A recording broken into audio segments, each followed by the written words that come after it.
آپ نے لیاری کے بارے میں بہت ساری رپورٹنگ کی ہیں، کرمنل رپورٹنگ آپ نے کی ہے. اس حوالے سے آپ نے افشانی گلی کا ذکر کیا تھا. آپ اس حوالے سے اور اپنی کتاب کے حوالے سے کچھ بتائیں. بہت شکریہ.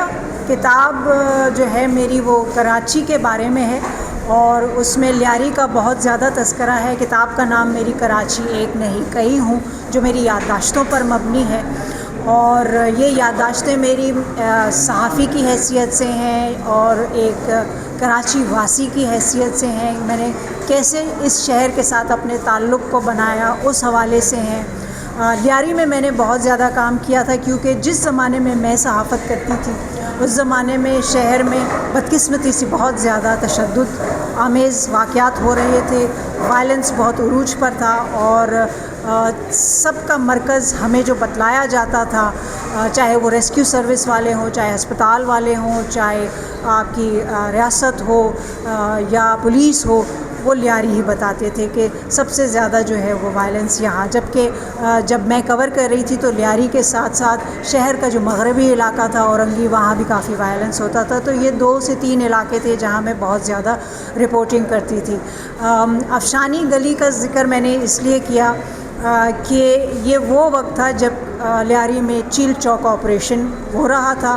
اس کے بارے میں سب کو معلوم ہے کہ وہ بغیر کسی نتیجے کے ختم ہوا تھا. لیکن دوران آپریشن میں یہ چاہتی تھی کہ جو پولیس ہمیں بتا رہی ہے اس سے آگے بڑھ کر بھی میں یہ جاننے کی کوشش کروں کہ جو پولیس دعوے کرتی ہے افشانی گلی کو صاف کرنے کے اور دیگر جو ہے علاقے لیاری کے انہیں صاف کرنے کے، ان میں کتنی حقیقت ہے.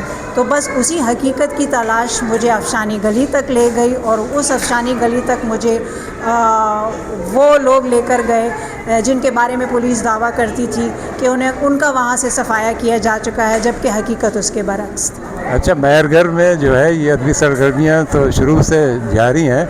آج جو ہے ایک اہم کتاب کراچی پر لکھی گئی، ایک اہم کتاب پر بات چیت ہو رہی تھی اور یہ کتاب لکھی ہے سبین آغا صاحبہ نے، اور وہ خود بھی تشریف لائیں اور انہوں نے اپنی کتاب کے بارے میں بھی سامعین کو بتایا. اور اس میں جو ہے لیاری کے جو ہے دانشور، لیاری کے جو ادیب ہیں، شاعر ہیں اور جو مختلف واکس آف لائف کے لوگ ہیں وہ یہاں تھے اور زیادہ تر نوجوانوں نے شرکت کی. میں سمجھتا ہوں اچھی روایت ہے، اچھی روایت کو برقرار رکھنا چاہیے.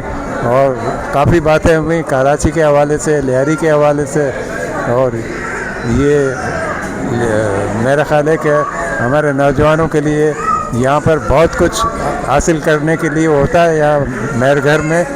تو ان ادبی سرگرمیوں کو، ان تعلیمی سرگرمیوں کو، ان علمی سرگرمیوں کو آگے بڑھانے کی ضرورت ہے. ہم سب مل جل کر مہر گھر کو واقعی ایک مہر و محبت کی جگہ بنائیں گے. بہت بہت شکریہ. انہوں نے پورے کراچی کو شاید 80-90 سے ڈسکس کیا اور آج تک، اور کراچی کے جو بدلتے ہوئے حالات تھے وہ کیوں ہو رہے ہیں، کس طرح سے ہو رہے ہیں، کہاں سے ہو رہے ہیں، اس سب پہ ڈسکس کیا. انہوں نے اپنی کتاب کو یہاں پہ ڈسکس بھی کیا اور ہمیں بتایا کہ انہوں نے یہ کتاب کن حالات میں لکھی ہے. تو میرے خیال میں ایک بہت ہی اچھا پروگرام تھا اور اس طرح کے پروگرام چلتے رہنے چاہیے. ہمیں پتہ ہونا چاہیے ہمارے ارد گرد میں کیا ہو رہا ہے. تو ویل ڈن فہیم شاد اور پروین، یہ لوگ کا مبارکباد کے مستحق ہیں کہ وہ روز کچھ نہ کچھ کرتے رہتے ہیں اور ہمارے علم میں اضافہ کرتے ہیں. اچھی ڈسکشن ہوئی، کافی اچھی باتیں ہوئیں، کیونکہ کسی سوسائٹی کو اگر زندہ رکھنا ہے تو اس میں ڈسکشن کا ہونا بہت ضروری ہے، بات چیت کا ہونا بہت ضروری ہے. میں سمجھتا ہوں کہ مہر گڑھ نے جو یہ پروگرام آج آرگنائز کیا ہے، اس طرح کے پروگرام سوسائٹی کو زندہ رکھتے ہیں اور اس طرح کے پروگرام مزید ہونے چاہیے تاکہ نوجوانوں کو اور ہم جیسے لوگوں کو مزید معلومات ملتی رہے اور اسی طرح یہ سیکھنے سکھانے کا عمل آگے بڑھتا رہے.